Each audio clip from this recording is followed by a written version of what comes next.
गुरुदिन तारण प्रमाणाने माधव श्री चैतन्य हरे कृष्णा। सगळ्या भक्तांचं हार्दिक स्वागत आहे आजच्या आपल्या नित्यनेमाच्या सत्संग कार्यक्रमामध्ये। मी आज श्रीमद भागवताचा 12वा स्कंद वाचत होतो आणि वाचत असताना तिथे अवधूत ब्राह्मण नाही का यांनी 24 गुरु केले होते आणि त्या 24 गुरुमध्ये ते प्रत्येक गुरुकडून काही ना काही शिकतात। ते म्हणतात की आध्यात्मिक जीवनामध्ये कोणाला प्रगती करायचं असेल तर गुरु खूप महत्त्वाचा असतो। तर आपल्याकडे नेहमी एक पदप्रत्यक्ष गुरु, दीक्षा गुरु, शिक्षा गुरु, चैत्य गुरु सांगितले जाते। पण ह्या व्यतिरिक्त आपण नाही का सृष्टीमध्ये ज्या ज्या गोष्टींना पाहू, त्या त्या वस्तूंना पाहू, तर तुम्ही गुरु किंवा त्यांचे कोणते ज्ञान प्राप्त करू शकतात, असं गुरुचं महत्त्व। आणि म्हणून जेव्हा ह्या अवधूत ब्राह्मणाला प्रश्न विचारते यदू महाराज, तर ते म्हणतात की तुम्ही एवढे आनंदी आणि सुखी होण्याचं कारण काय? तर म्हणले मी प्रत्येकाच्या जीवनातून काही ना काही सार घेतो आणि ते घेत असतो। म्हणून आज मी ठरवलंय की भव दुःखामधून जे आपण दुःखी संसार सागरातून आनंदाच्या सागराकडे कसं जाता येईल त्याचं वर्णन यदू महाराज नाही का अवधूत ब्राह्मण नाही की यदू महाराजाला करतात। त्याचा टॉपिक असणार आहे भव सिंधू पासून भक्तिरस सिंधू किंवा आनंद सागरापासून भवसागरापासून आनंदाच्या सागरा किंवा सुख सागराकडे जाण्याचा राजमार्ग याच्यात आपल्याला सांगितलेलं आहे। कारण की आपण जे जीवन जगतोय तर ते दुःखमय असतं, पण त्याच्यामध्ये यदू महाराज आपलं अवधूत ब्राह्मण नाही का एक एक वस्तूचं वर्णन करतात। ते म्हणतात की ज्या वस्तूला आपण आपलं आसक्ती करतो ते आपल्या दुःखाचं कारण बनतंय, पण त्या आसक्तीच्या ऐवजी निरासक्त होतात तर त्या वस्तूकडून आपल्याला जीवनाचे जी आसक्तीमुळे दुःख प्राप्त होत आहे आणि निरक्षिती किंवा अनासक्तीपासून नाही का आनंद प्राप्त होतो। मग एवढं वर्णन केल्यानंतर ते म्हणतात की जसं मी पृथ्वीला पाहिल्यानंतर काय आठवलं, मला सहनशक्ती आठवली पृथ्वीपासून। दुसरं ते उदाहरण देतात की चंद्रापासून नाही का शीतलता प्राप्त होती, सूर्यापासून नाही का काय तर प्रकाश भेटते। तसं ते प्रकाशाची तुलना कशाची करतात, त्या ज्ञानाशी करतात। आणि दुसरं जी शीतलता आहे तर ते म्हणतात की ह्या जगामध्ये भगवंताची भक्ती ही शीतलता प्रदान करू शकते। आणि पृथ्वी ही सहनशीलता, त्याच्यावर खूप अन्याय अत्याचार होत असतो तरी पण ती सहन करून काय करते, सेवा करते। आणि दुसरं एक असे वेगवेगळ्या वस्तू वर्णन केल्यानंतर शेवटी सांगतात समुद्राकडे भरपूर नद्या वाहत जात असतात पण ती आपल्या मर्यादाचं उल्लंघन करत नाही। आणि मग त्या समुद्रापासून महाराज यदूला नाही का अवधूत ब्राह्मण अतिशय विस्तृतपणे वर्णन करतात। तर ते म्हणतात की या भौतिक जगाचा जो सागर आहे त्या सागराच्या 4 तुलना करतात। एक म्हणजे हा सागर खूप खोल आहे, याच्यात जर कोणी ठरवलं आपण पोहून पार जाऊ तर पार होऊ शकत नाही। दुसरं याच्या लाटा अतिशय भयंकर आहेत, म्हणजे तुम्ही जरी प्रयत्न केला पोहण्याचा तर ते लाटा तुम्हाला कुठे घेऊन जातात, पण लाटाच नाही त्या समुद्रामध्ये। तिसरी गोष्ट आहे माशा, तिमंगल्या मोठमोठ्या देव माशा, एवढ्या भयंकर माशा की त्या मोठमोठ्या व्यक्तीला किंवा मोठमोठ्या वस्तूला ते गिळंकृत करू शकतात। आणि अशा गोष्टीतून तुम्ही पार करण्याचा प्रयत्न करता तर अशक्य आहे। तर त्या सागराची तुलना कशाची केलेली आहे, तर या भौतिक संसाराची केलेली आहे। म्हणून श्रील प्रभुपादाचा एक आवडता श्लोक असायचा शिक्षाष्टकम मध्ये। कोणता श्लोक आहे आठवत आहे तुम्हाला? आई नंद तनुजा किंकरम विषय भवा बुंदो। आई नंद तनुजा, आई म्हणजे कोण? हे कृष्ण, नंद तनुजा किंकर, मी तुमचा सेवक आहे, पण काय विषय भवा बुंदो, मी विषय सागरामध्ये एवढं अडकून पडलोय। तव कृपया पाद पंकज स्थित धुली दृश्यतम, की तुमची जर चरणाची धूळ जर मला भेटली तर मी ह्या भवसागरातून किंवा भव जे सागर आहे त्याच्यातून विमुक्त होऊ शकेल। एवढं वर्णन केल्यानंतर मग श्री चैतन्य महाप्रभू आपल्याला किंवा श्रील प्रभुपाद वर्णन करतात की आपल्याला नंद तनुज म्हणजे कोण? कृष्णाचा आश्रय घेणं गरजेचं आहे। तो आश्रय कधी घेऊ आपण? जर ह्या भौतिक संसाराची आपल्याला चटके लागत असेल तर एक एक गोष्टीचा आपण चर्चा करू की भवसागर आहे कसा। तर ते पहिलं वर्णन करतात, ते म्हणतात की ह्याच्यातले डीप मध्ये आहे, हे भवसागर आहे, तर हा भौतिक संसाराने खोल आहे. याच्यामध्ये मोहमायामध्ये आपल्याला माहिती आहे एक दिवस हे सगळं सोडायचं आपल्याला, पण तरी पण आपण एवढं खोल जातो की वस्तूंमध्ये, व्यक्तींमध्ये, समाजामध्ये, जाती धर्म पंथामध्ये आणि ह्या जगामध्ये भौतिक सागराच्या विहिरीमध्ये पडून नाही का जमा करण्याचा प्रयत्न करतो. पण वास्तविक पाहिलं गेलं तर तिथे बाहेर निघण्याचा प्रयत्न करायचा तर आपण काय करतो, आणखी त्या विहिरीमध्ये खोल खोल किंवा त्या सागरामध्ये खोल खोल जातो. आणि कोणी जर सांगण्याचा प्रयत्न करतं बाहेर ये, हे संसार राहण्यासारखा नाही, तर आपण त्याला काय करतो, तिरस्कृत करतो किंवा त्या गोष्टीला नाही का. तिरस्कृत म्हणजे काय, व्यक्तिगत नाही तर ते गुरु भगवंत त्यांनी आपल्या जीवनात जे उद्धाराचे साधन पाठवलेले आहेत त्यांना आपण एवढं सिरियसली किंवा गांभीर्याने घेत नसल्यामुळे या भौतिक संसारामध्ये अटकून पडले. जसं पत्नीमध्ये, पुत्रांमध्ये, धनसंपत्ती, गाडी किंवा पोस्ट पोझिशन, ह्या गोष्टीमध्ये आपल्याला खोल खोल घेऊन जाते. याचा अर्थ हे नाही की तुम्ही ते सगळं सोडा आणि मंदिरात चला, तर करा. ते करीत असताना त्याच्यातून कसं बाहेर निघालं पाहिजे हे आपल्याला कळायला पाहिजे काळानुसार. म्हणून इथे पहिले सांगितलेले की खूप खोल आहे आणि हेच आपल्या जन्ममृत्यूचे चक्र आहे. म्हणजे खोल काय, तर म्हणून त्या समुद्रामध्ये एकदा जर खोल गेलं तर बाहेर येऊ शकत नाही. तसंच ह्या जन्ममृत्यूच्या चक्रामध्ये नाही का काय करत असतो, फसवत राहतो. आणि शंकराचार्य म्हणतात पुनरपी जननम पुनरपी मरणम जननी जठरे शयनम. हे पुन्हा आईचा गर्भ, पुन्हा जन्म आणि मग जन्म मृत्यू जरा व्याधी, ह्या संसारामध्ये पुन्हा त्या भौतिक संसारामध्ये काय करत असतो, गुरफट्या मारत असतो. आणि मग भगवंत आपल्याला दार उघडतायत. कोणत्या माध्यमातून? दार उघडण्यासाठी 5 गोष्टी पाठवतात.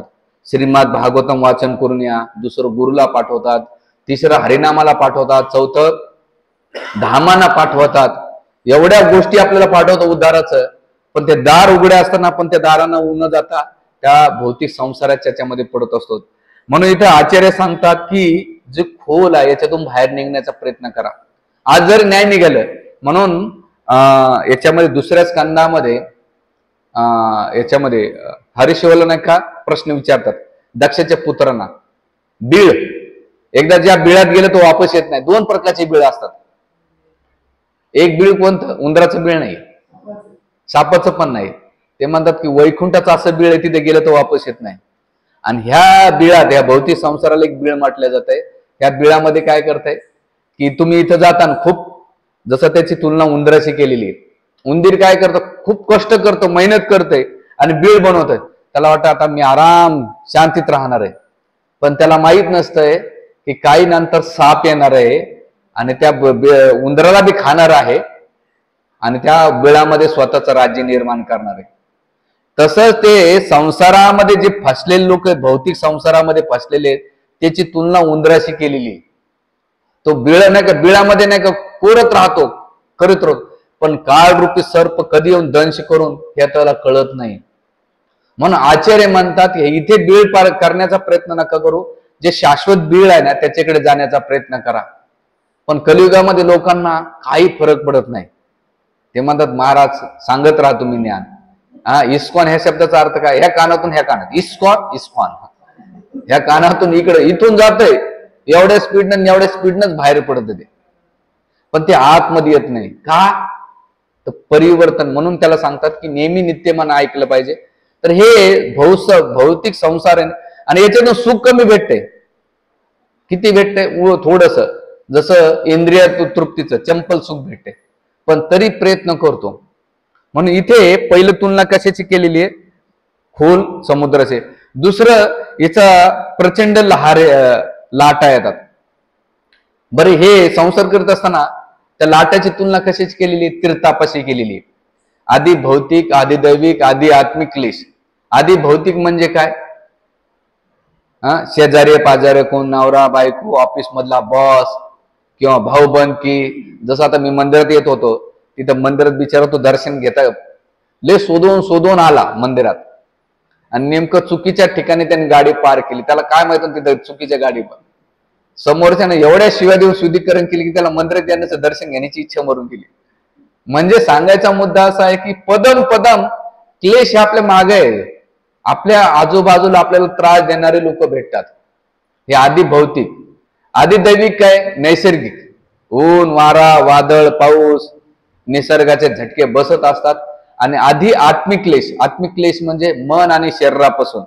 हे आपल्याला शरीर आनंद देण्याच्या ऐवजी दुःख देत आहे. आणि मन कोणी चांगलं असेल तर खूप गोड गोड वाटतंय, पण मनाच्या विरोध झालं की तेच मन दुःखी होत आहे, दिवसभर चिंता करत राहतंय, हा असं का म्हटलं, तो तसा का म्हटला. तर ह्या लाटा कशा आहेत माहितीये का? त्या लाटाला कोणी थांबवू शकत नाही आणि तुम्ही थांबण्याचा प्रयत्न करू पण नका.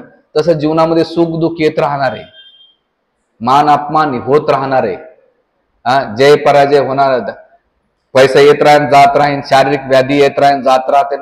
हे कष्ट आहेत ना, लाटाप्रमाणे येत राहतील.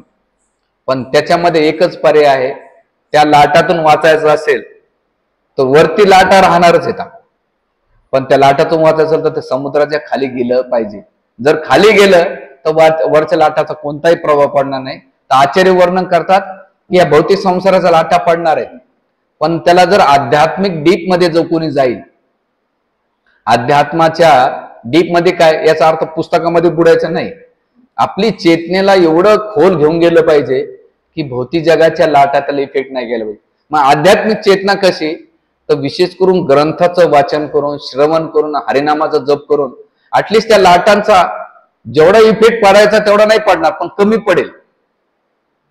पडेल आणि त्यातून वाचण्याचा मार्ग निघेल. म्हणून परमपूज्य राधानाथ महाराज म्हणतात की प्रत्येक साधकाने वरचीवर भक्ती करू नका. वरचीवर जर भक्ती करतात तर तुमच्या जीवनामध्ये हा आधी भौतिक, आधी दैविक, शारीरिक येणार आहे, मानसिक येणार आहे, पारिवारिक येणार आहे, आर्थिक येणार आहे, सामाजिक येणार आहे, ह्या लाटा येत राहतील. पण ह्या अवस्थेमध्ये तुम्हाला अध्यात्माच्या डीप मध्ये गेलं पाहिजे, तरच वाचू शकता, नाही तर वाचू शकत नाही. जसं झाड असतं ना, एखादं झाड जर त्याचे मुळं वरचीवर असेल ना, तर एखादं वादळ आलं तर त्या झाडाला उमळून टाकून जाते. पण त्या झाडाचे मूळ खोल गेले तर किती मोठं वादळ येऊ द्या, पाऊस येऊ द्या, काही फरक पडत नाही. त्याच प्रकारे जर कोणी अध्यात्माच्या डीप मध्ये जाईल ना, जेवढं डीप मध्ये त्याच्या जीवनामध्ये किती लाटा येऊ द्या, तो प्रभावित होऊ शकत नाही.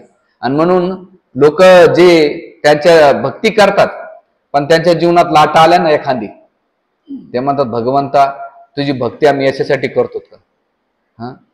मग ते भक्ती करणं सोडून देतात की देवा तुझ्या माळा वाढल्या, तुझे पुस्तकं वाचले, तुझे ग्रंथ वाचन केलं, प्रसाद खाल्ला, हरिनामाचा जप केला, सत्संग अटेंड केले, पण माझा एक प्रॉब्लेम सॉल्व्ह करू शकला नाही. तुझी भक्तीच नको, तुझे पुस्तकं तुम्ही हे. तुम्हाला एक उदाहरण देतो. काही वर्षापूर्वी मी साताऱ्याला गेलो होतो, मागे कदाचित सांगितलं पण असा ना प्रसंग. साताऱ्यामध्ये एक चांगले व्यक्ती होते, वय 42-43, त्यांचा मुलगा 26 वर्षाचा. जीवनभर त्या व्यक्तीने एकादशी केल्या, सगळ्या तीर्थयात्रा केल्या, मोठमोठ्या सप्त्यामध्ये कार्यक्रम, अन्नदान करायचा, दान धर्म करायचा, गरीबाला मदत करायचा, कोणी असं नाही की. आणि त्याने कधी एकादशी व्रत चुकवलं नाही. रोज ग्रंथ वाचन करणं, देवाची पूजा करणं, असं नित्यनियमानं चालायचं त्याचं. खूप धार्मिक व्यक्ती. पण सडनली काय झालं, ते भात आवणीचा वेळ असतो ना जून जुलैमध्ये पावसाळ्यात, तर त्या ट्रॅक्टरमध्ये त्यांचा मुलगा ट्रॅक्टर चालवता ते ट्रॅक्टर काय झालं, उलटलं. आणि त्या ट्रॅक्टर उलटल्यानंतर त्या ट्रॅक्टर खाली त्यांचा मुलगा गेला आणि वारल्यानंतर या व्यक्तीनं काय केलं की घरातले सगळे ग्रंथ, देवारा रस्त्यावर आणून फेकला. आणि फेकल्यानंतर म्हटला, ज्या देवाची मी एवढे वर्ष भक्ती केली, ग्रंथ वाचले, दान धर्म केले, पूजा पाठ केल्या, सगळ्या तीर्थयात्रा केल्या, पण त्या व्यक्तीनं काय केलं, माझा मुलगाच हिरावून घेतला आणि त्यांनी सगळं फेकून दिलं. त्या प्रसंगातून प्रश्न विचारला गेलाय त्या प्रभूजींना, असं कसं काय झालं प्रभूजी?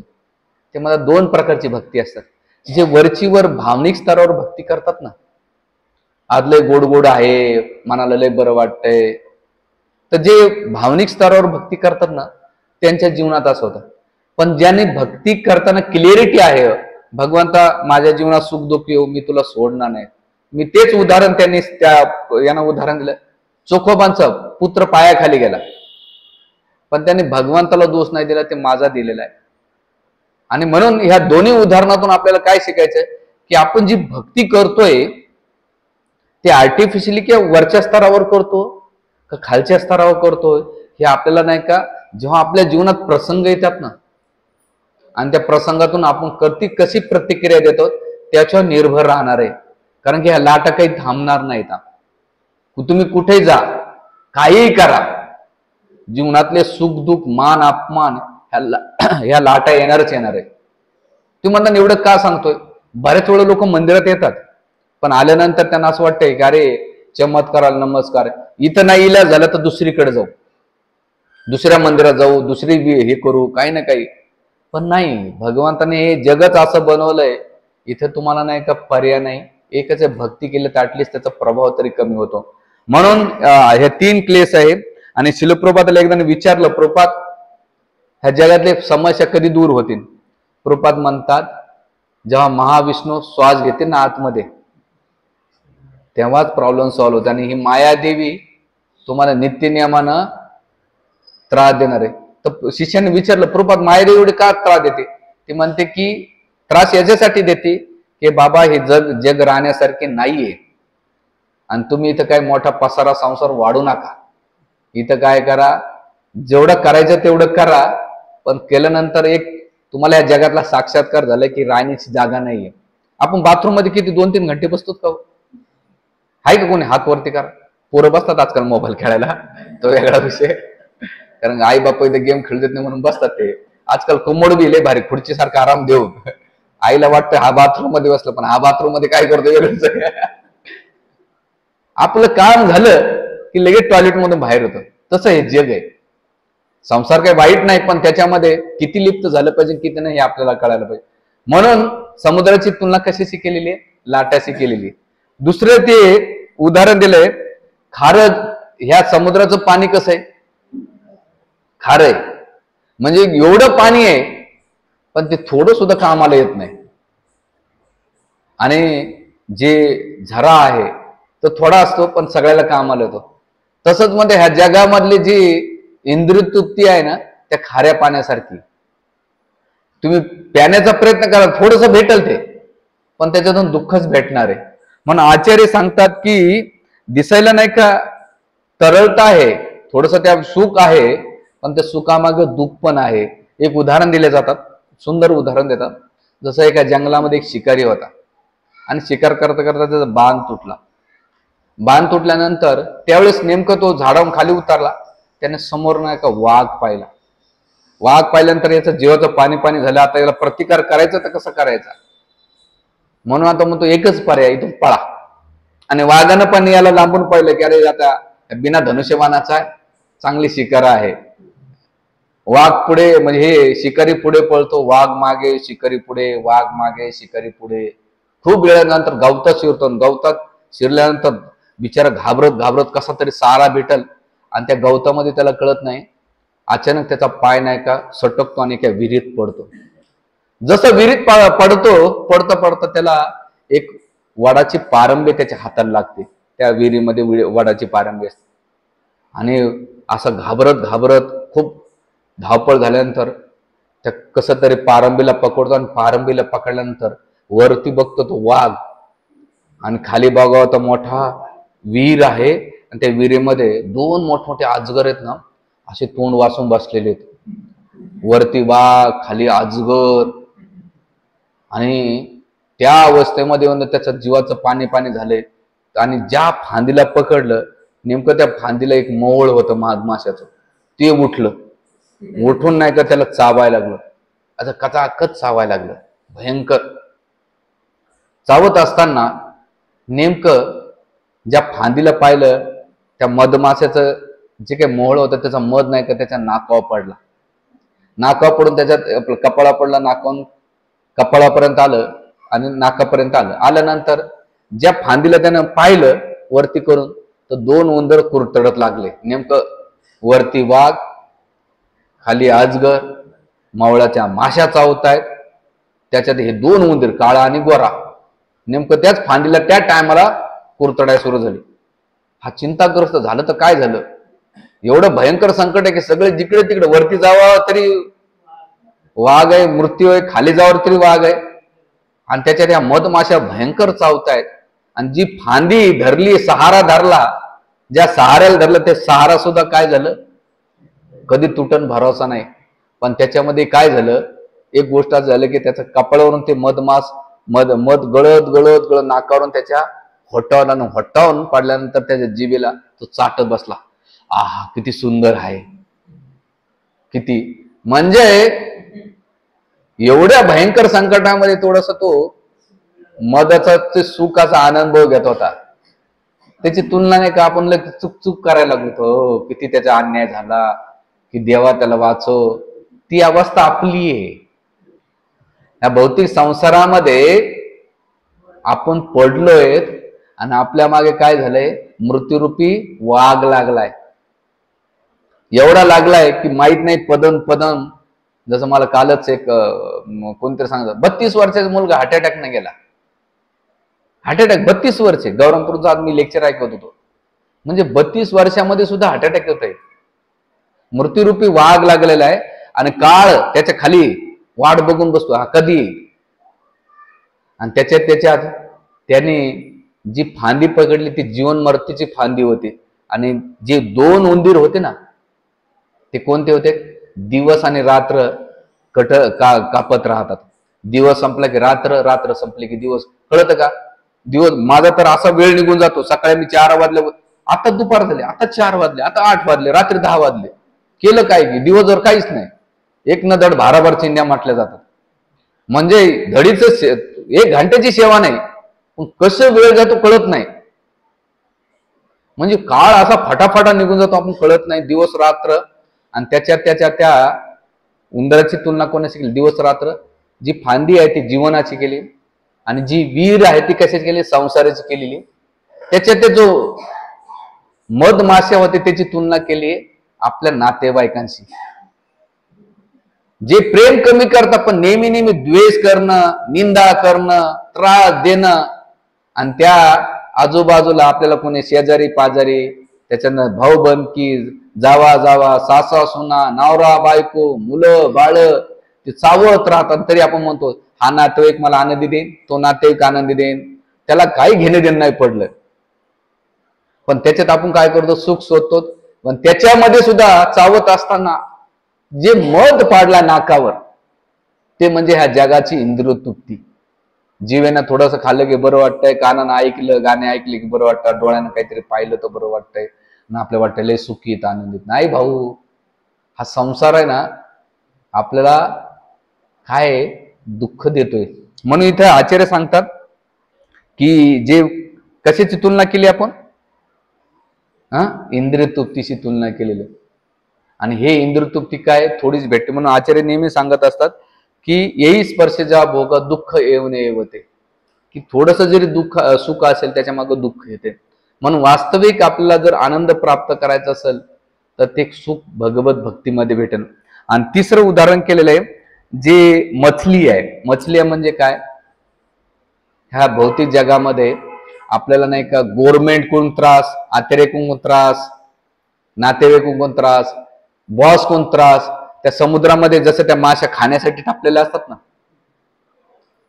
कदाचित मलाच वाटतं तुमच्या जीवनात कोणाचा काही फरक पडत दिसत नाही बॉडी लँग्वेज. आमच्या 1-2 माताजीला रिलेट होत असेल, कारण त्यांच्या ऑफिसमध्ये गेले की मोठमोठे तिमंगल बसलेले असतात, दिवसभर वाट बघत असतात. त्या सांगत राहतात फोन करून, प्रभूजी काय सांगू. तर त्यावेळेस मला जाणवलं, अरे लय मोठमोठे तिमंगल मासे. पण पर्याय कुठे, पर्याय कुठंच नाहीये. सगळीकडे तुम्हाला वाटतं मंदिरातलं सुख शांती, चुकीची संकल्पना आहे.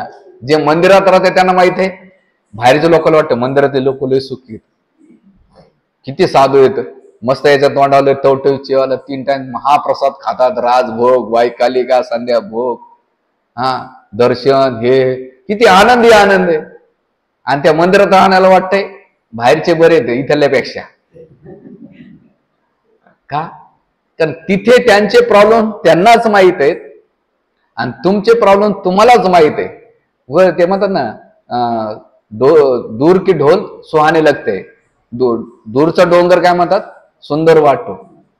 तसं नाही बाबा, मेल्याशी स्वर्ग दिसत नाही आणि त्या तिथे गेल्याशिवाय कळत नाही. म्हणून कुठेही जा तुम्ही, मंदिरात जा, मंदिराच्या बाहेर जा, ती वृत्ती राहणारच आहे, त्रास देण्याची किंवा ती असणार आहे. जरी कोणी त्रास नाही दिले तर शारीरिक आणि मानसिक लेवलला तुम्हाला ती फाईट करावं लागणार आहे. म्हणून इथे हा भयावह समुद्राचे केलेले, आणि म्हणून याच्यासाठी आपल्याला एकच आहे, याच्यातून मुक्त होण्यासाठी तर ते समुद्राचं काय केलं जात आहे, बाष्पीभवन केलं जात आहे.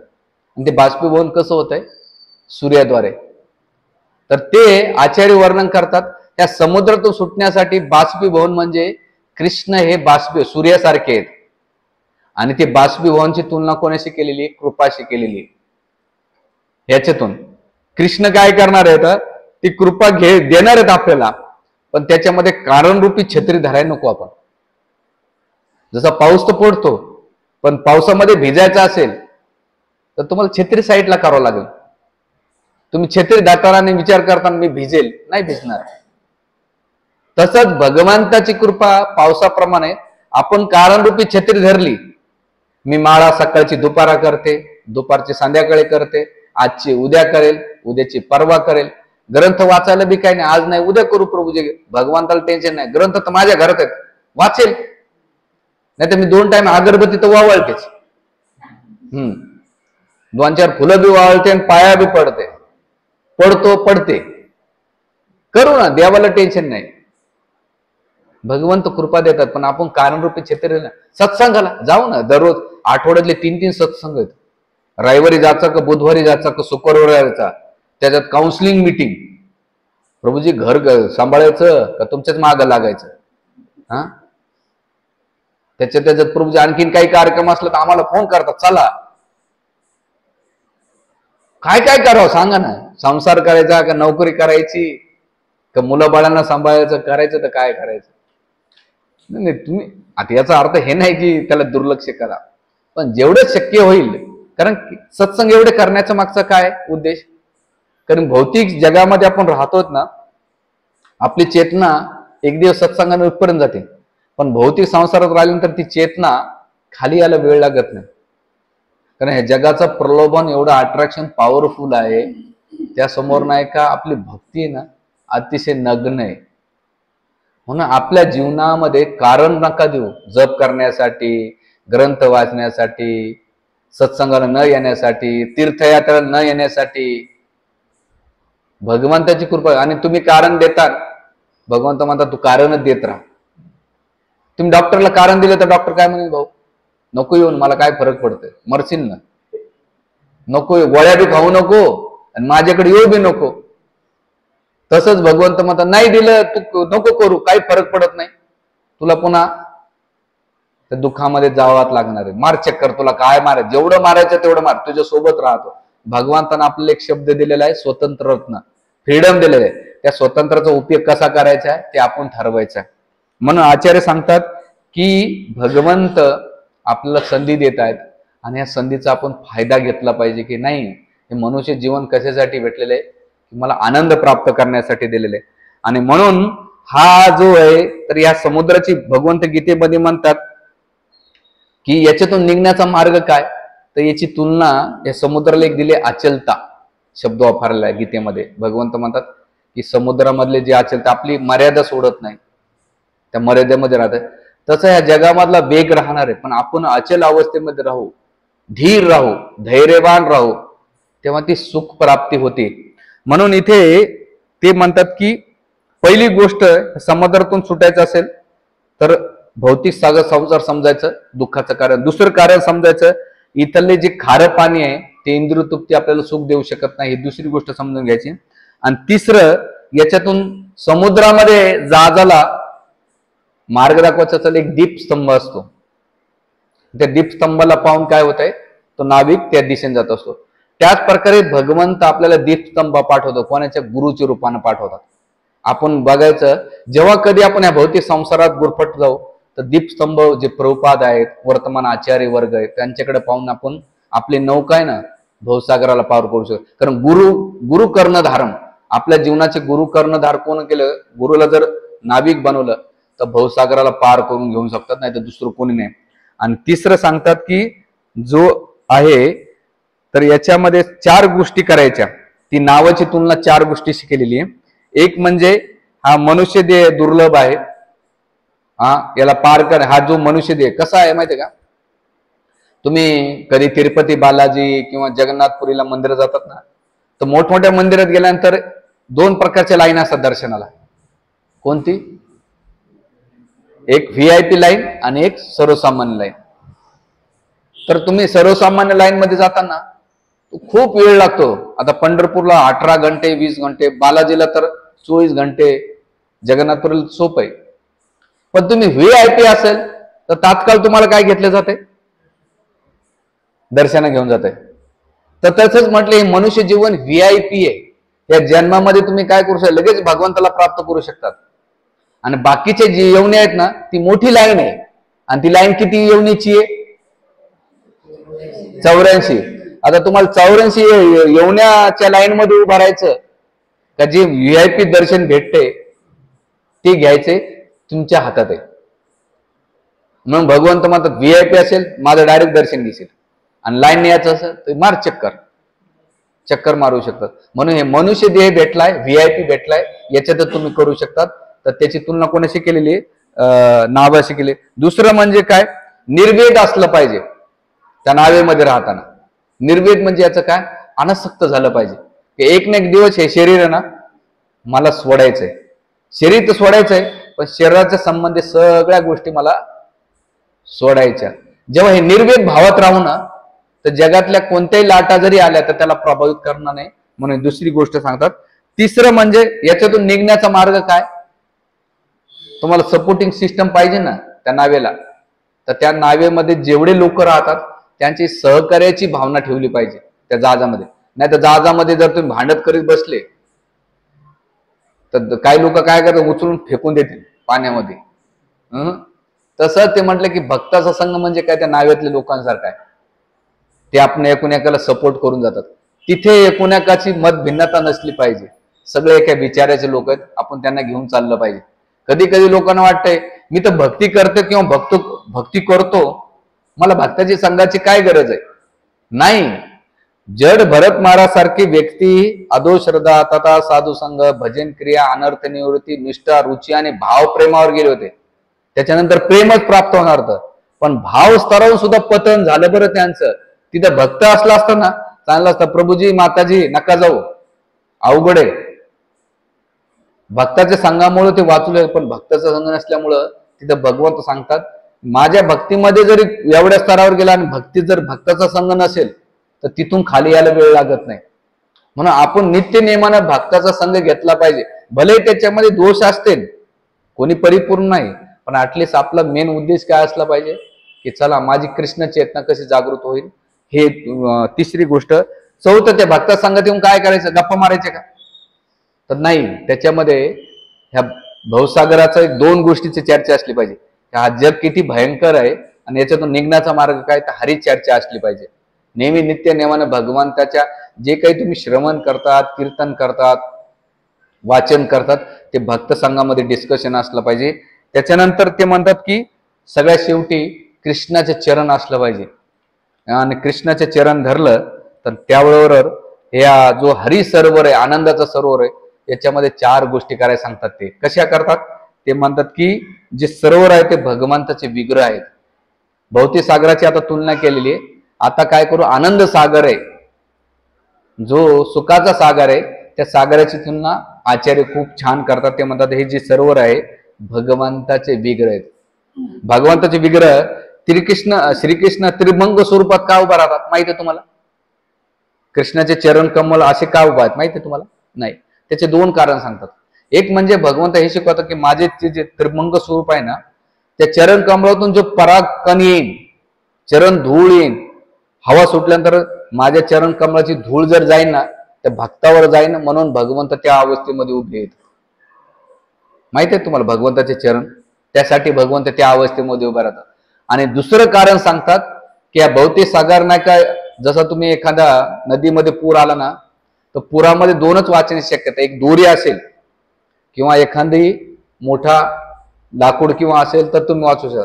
जर दोरी लाकूड नसेल तर वाचू शकत नाही. तर त्याच प्रकारे या भौतिक संसारातून जर निघायचं असेल तर कृष्णाचे चरण कमल कसे धरले पाहिजे? घट्ट धरून ठेवले पाहिजे. कृष्णा, मी संसारात आहे, पण मला नाही का जन्म मृत्यूच्या चक्रात पडायचं नाही, तू माझं रक्षण कर. आणि तिसरी गोष्ट म्हणजे काय, जर तुम्ही ते म्हणतात की चरण कमल, आणि मग मछली ज्या मासे आहेत ना, तर ते म्हणतात की ह्या आनंद सागराचे ज्या मासे आहेत ते भगवंताचे डोळे येतात. डोळ्याची तुलना कशी केलेली आहे, शुद्ध भक्त किंवा भगवंताची केलेली आहे. मकर कुंडल, भगवान पांडुरंगाने मकर कुंडल का धारण केलेले, तर त्याचं कारणच हे आहे की बघा, कधी जो शिकारी असतो तो जाळ लांब फेकतो. लांब का फेकतो, तर जे मासे त्या कोळ्यापासून लांब राहतात ते त्या जाळ्यामध्ये येतात. पण तो मासा जर त्या कोळ्याच्या पायाजवळ असेल ना, तो वाचतो. पण जो कोळ्यापासून लांब जातो तो जाळीत अटकतो. त्याच प्रकारे या भौतिक संसारामध्ये आपण भगवान कृष्णाचे चरणकमल सोडून जर दूर गेलो तर त्या जाळ्यामध्ये, जन्ममृत्यूच्या जाळ्यामध्ये अटकू शकतात. पण भगवंताच्या जर चरणाजवळ राहिला तर तुम्ही जाळ्यामध्ये अटकू शकत नाही. म्हणून तो आपण ह्याची तुलना केलेली आहे. आणि सगळ्यात ते शेवटी म्हणतात, ह्या सरोवरमध्ये राहायचं असेल तर ह्या मिठा सरोवर आहे, गोड पाण्याचा आहे. ते गोड म्हणजे काय, भगवंताच्या कथा. आणि जेव्हा तुम्ही नित्य नियमानं कथा ऐकत राहता तर तुम्हाला तो आनंद प्राप्त होईल जो भौतिक संसार. आपल्याला काही नाही काही ऐकायचं असतं, आपण युट्यूबला दिवसभर ऐकत असतो. एक तर बातम्या ऐकतो, आता काहीतरी ते लेबनॉन मध्ये असं झालंय, राजकारणामध्ये इलेक्शन आलेत, कोण न कोणी काही नाही काही बडबड बडबड बडबड. युट्यूबला डोळ्यानं पाहणे कानानं ऐकणे, या दोनच क्रिया चालतात. आचार्य म्हणतात यालाच काय करा, बघायचं सोडायचं नाही, ऐकायचं सोडायचं नाही, युट्यूबच बघा, पण त्याच्यातले विषय बदला. काय बघायचं, डोळ्यानं भगवंताचं, जेवढे काही भक्त आहेत प्रवचन करतात त्यांना बघा, किंवा भगवंताचं रूप बघा. सुंदर सुंदर व्हिडिओ. मला नाही का एक भक्त आहेत श्रीरंगमचे, ते नेहमी पाठवत असतात. भगवान रंगनाथ रोज दर्शनाला येतात ना, मला त्या 30 मिनिटाच्या क्लिप आहे ना एवढ्या सुंदर वाटतात. नाचियार लक्ष्मी देवी बाहेर येते, रंगनाथ येतात. आज कधी घोड्यावर येतात, कधी सिंहावर येतात, कधी हातीवर येतात, आणि कधी डान्स मोड मध्ये असतात, कधी नागिन डान्स करतात भगवंत, कधी भगवंत चालता चालता वापर रिटर्न येतात. म्हणलं काय भक्त लीला करतात. म्हणजे इथले श्रीरंग म्हणजे भूवैकुंठ या जगातलं, तिथला अनुभव घ्यायचा असेल तर इथं तुम्ही अनुभव घेऊ शकतात. म्हणजे ऍटलिस्ट भगवंताच्या सोबत ते लीला करतात, आणि हीच खरी भक्ती आहे हे आपण समजू शकतो. आणि सगळ्यात शेवटी म्हणजे ते म्हणतात की ह्या सागरामध्ये कोणी थकत नाही.